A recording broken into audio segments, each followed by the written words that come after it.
اگر آپ نے کسی چیز کو اچھی طرح سے دیکھنا ہے تو آپ کو ٹارچ کی روشنی اس پر کافی دیر تک ڈالنی پڑے گی۔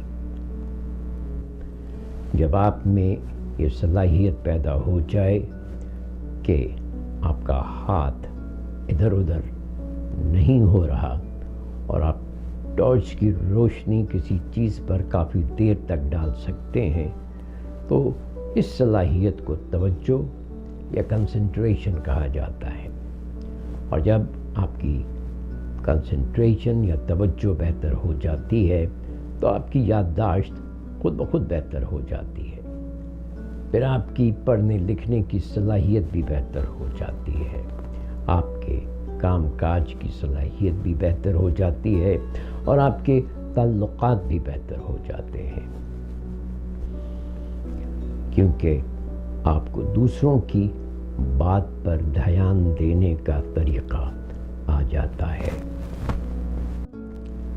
لیکن دھیان کی صلاحیت خود بخود پیدا نہیں ہوتی، اس کے لیے محنت کرنا پڑتی ہے۔